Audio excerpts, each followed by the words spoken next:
Here we go, folks. It's our annual list opportunity to talk about Pro Bowlers on this Lions team. You are Locked On Lions, your daily Detroit Lions podcast. Part of the Locked On Podcast Network, your team every day.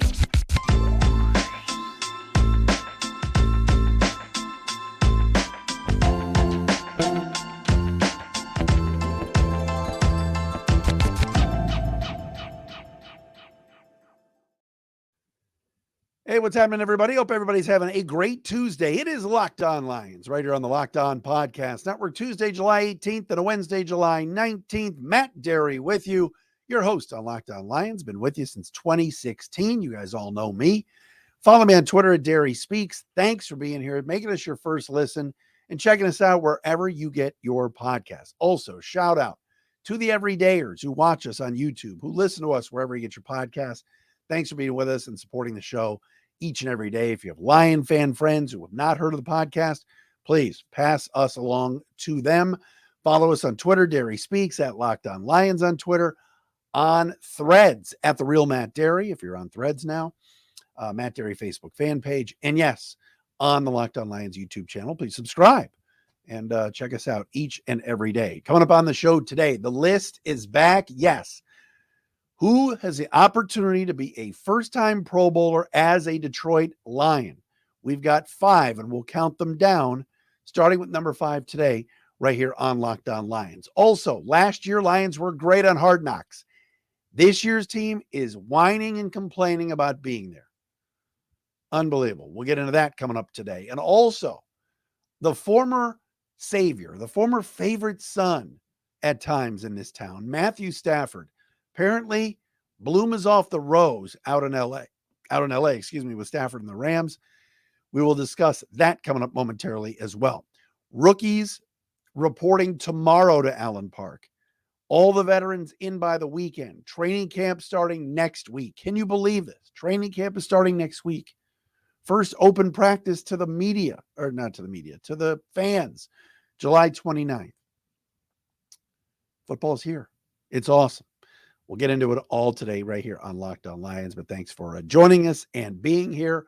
Got to give a shout out to some special people, Christy Laporte, Jan Winters. I work with both of these ladies at Financial Architects. Today, we had a little luncheon at work. Christy celebrating 20 years at FAI, and Jan 15, even though it's 16 now, but happy to give those friends of mine shout outs today on the podcast. I don't even know if they watch the show. I know Christy's brother watches it, Steve. But other than that, had to say hi to them as well. And also Turner Batdorf for sending me some Warren Sharp info. We're trying to get Warren on the show. Ryan Matthews from Pride of Detroit will join us tomorrow here on Locked On Lions. Got a few other things that we are chasing, as Jim Rome used to say. Here on the show. Remember the old days when Jim Rome was on noon to 3 on DFN? He did really well for a national show. A lot of times these national shows in this town don't do well. Like Howard Stern never beat Drew and Mike. Like never. Howard Stern was number 1 in a lot of markets, including New York, but like national shows always had a hard time. But some odd reason, Jim Rome and even the fabulous Sports Babe did very well here. I don't know why I'm on this tangent. Let's focus. All right. Every year I do this, and now we are here. I count them down from 5 to 1, 5 being least likely, 1 being most likely. Of the 5 players on this Lions team that I believe have a chance to make the Pro Bowl this year and be first-time Lion Pro Bowlers. Players that are not eligible now. Jared Goff, Frank Ragnow, Amon-Ra St. Brown, Penei Sewell, Jonah Jackson. Those guys have all made the Pro Bowl as Detroit Lions. Those 4 guys that made it last year, Jonah made it a couple of years ago. So those are not guys that will be on this list. All right. These are players that have the opportunity for the first time to go as Lions to the Pro Bowl.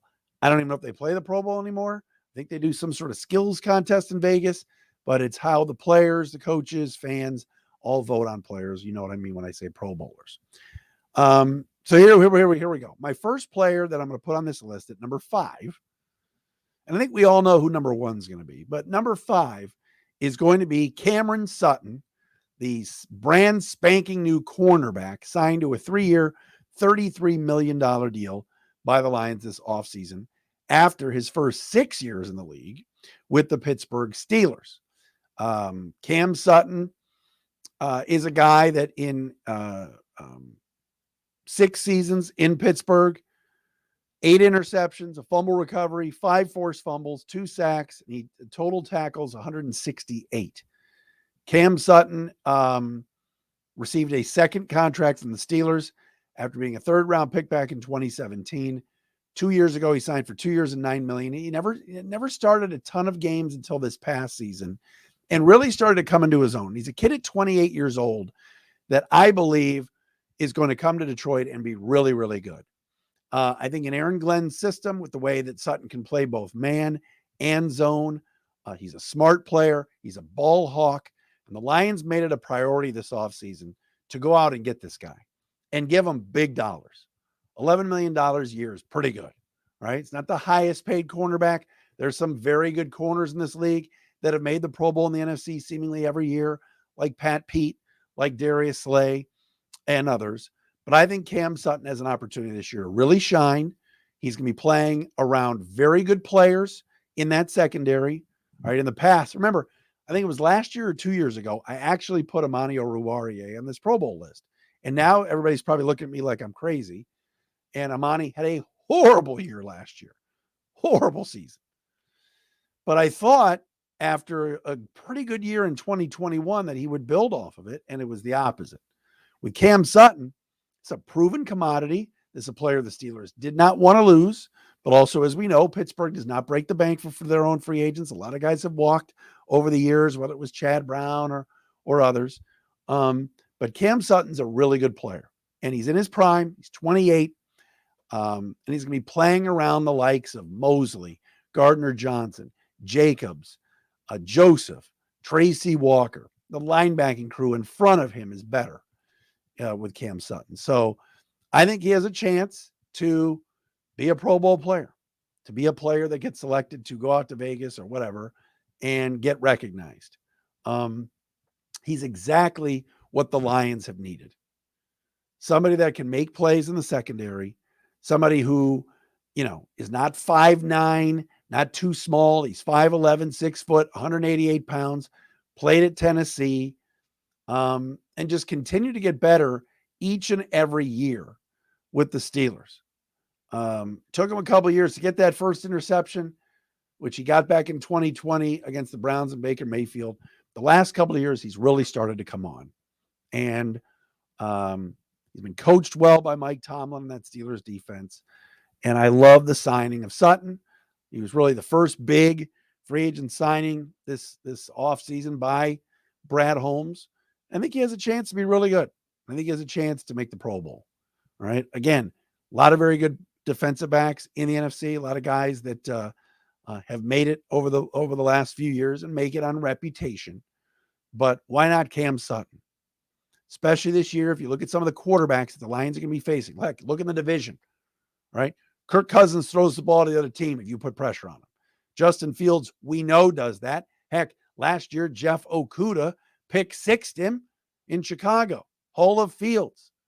And Jordan Love in Green Bay, we have no idea. So good opportunity for Cam Sutton. He makes number 5 on my list. On Thursday, we will do number 4. I'm going to have Ryan Matthews on tomorrow, but on Thursday, we'll do number 4.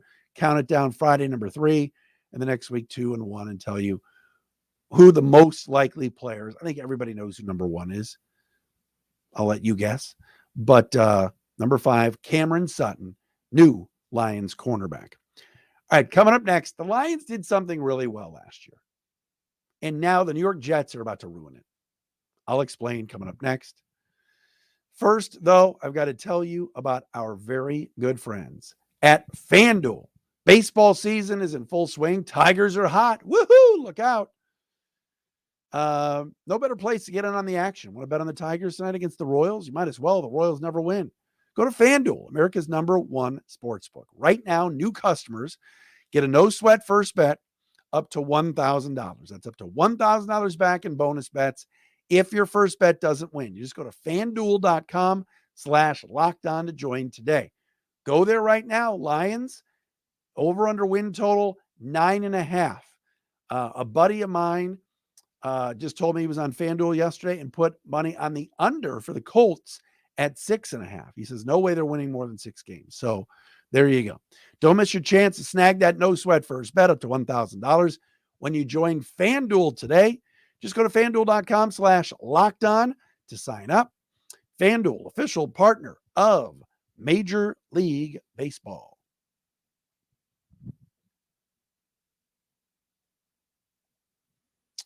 Locked On Lions for a Tuesday, July the 18th, and a Wednesday, July 19th. Hope everybody is doing well. Appreciate you listening, checking us out wherever you get your podcasts. And again, we love our everydayers. We love what Vinny Iyer is doing on Locked On Fantasy. That show is going to be blowing up. Seen all sorts of fantasy lists. Amon-Ra St. Brown not in the top 10. David Montgomery, top running back, some are saying, to draft in fantasy. It's amazing. And if you think about this, David Montgomery only got 3 years and $6 million from the Lions. Kind of a bargain. As now you're thinking about what a guy like Saquon Barkley or even Tony Pollard is asking for. Saquon with the Giants and Pollard with the Cowboys, and they're not getting it. I was listening to Mike Valeni today driving home, and he was talking about paying running backs, and now nobody does it. And how all these Super Bowl teams the last 15, 20 years have had low-budget running backs. Lions got a steal getting David Montgomery for what they got him for. All right, last summer, the Lions were on Hard Knocks. Remember, yours truly even made a cameo with my voice on Hard Knocks when they used one of our clips, which we appreciated. But the Lions did really well on the show. And if you watch the show on HBO and you checked it out, you saw what an organization should do when it comes to a behind-the-scenes show. First of all, the NFL runs that show. They got HBO as a partner. And the league really pushed for the Lions to be on. And as we told you last year right on this podcast, the Lions basically said, yeah, we'll do Hard Knocks. Give us a draft. And the Lions are getting the NFL draft next year, right? So it was a good give and take. But everybody from Brad Holmes to Dan Campbell, heck, even 222 Rod Wood, all of everybody on that show played the part, all right? They were willing to have cameras. They were willing to have microphones. They were willing to play along and give the viewer and the Lions fan and the NFL fan something to chew on, something to enjoy. Yes, football is about winning. Yes, organizations want to make money. People want to win, all of that. It's also entertainment. So I thought the Lions really, really made themselves look good last year with what they did in Hard Knocks. The behind-the-scenes stuff, the Aiden Hutchinson singing and dancing, the Jamal Williams speeches, all of those things were great. Reports are starting to pour in now that the New York Jets, who will be featured on Hard Knocks coming up next month, are pissed. They are not happy. They got chosen. There were only about 3 or 4 eligible teams, the Jets, the Bears, I think Carolina, and not Carolina, Jets, Bears, maybe the Saints, I think. And the NFL, HBO, none of the teams wanted to do it. And basically the NFL said, Jets, you're going to be it. Now, Jets have Aaron Rodgers now. There's a big will and need to win there in New York with the Jets. The window's pretty short with Aaron Rodgers, and so why not put Aaron Rodgers on there? Robert Saleh seems like a pretty entertaining guy. Quinnen Williams just got signed to a big contract. There it is. Jets are going to do it. Reports now are the Jets are furious. The Jets, Aaron Rodgers has said publicly he doesn't want to do it. He said they were forced to do it. What's wrong with the Jets? Like, seriously, can't you just suck it up and do what the Lions did last year? Again, can't believe I'm doing this, but I'm giving the Lions some love. The Lions are trendsetters. The Lions are the model. They did a really good job with the show last year. And you know what? It wasn't a distraction. It didn't bother anybody. They didn't go 3-14.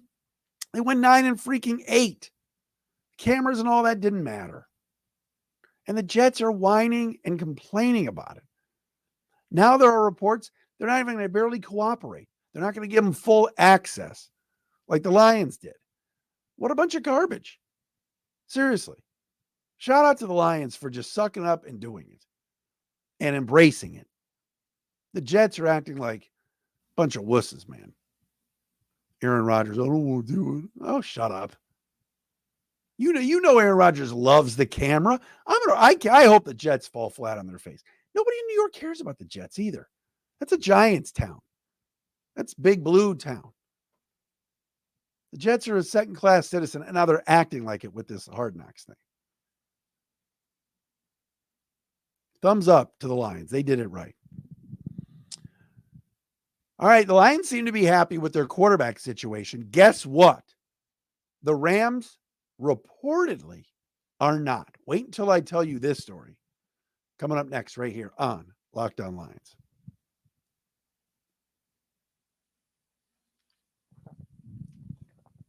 All right, folks. Colin Cowherd from Fox Sports and Fox Sports Radio, FS1. Colin Cowherd is pretty connected out in Los Angeles. And he said on his radio show today, this morning,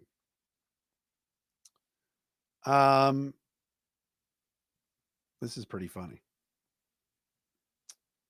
about Matthew Stafford. This is according to Colin Cowherd. The Herd says Stafford declined the Rams' request to redo his contract.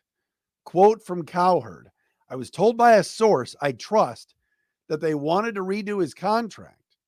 Remember, he signed for 4 years and $160 million when he went to the Rams via trade with the Lions, of course. He wasn't interested, says Cowherd. It limits what they can do, and they were frustrated with him. End quote. Whoo, boy. How about that? Now, Rams Chief Operating Officer Kevin Demoff has come out and debunks the rumors around Stafford. Demoff states, and this is according to Holden Cantor of CBS Sports and the McAfee Show. By the way, tell Evan Fox from the McAfee Show, because I've hit him up a couple times. We'd love to have him on. He's a big Lions fan. Quote, there was no need to restructure. If we wanted out of Matthews' deal, we could have walked away. Matthews' dollars after 2022 are not guaranteed. Wow. All right. So the Rams debunk media trying to inject narratives that are not there. So who do you believe? The Rams, who are trying to pour cold water on this report, or our guy Colin Cowherd, who said the Rams are frustrated with Stafford because they wanted to redo his deal to go get other players, and Stafford would not do it. Here's the thing. All right, I'm not going to sit here and bash Matthew Stafford. I don't know if I believe Colin Cowherd's report or not. Part of me doesn't blame Stafford. He restructured his deal numerous times for the Lions, and it didn't help. But the bloom is off the rose with Stafford, and here's why. He's getting up there in age. He's not as healthy as he used to be, and last year was an utter disaster for LA.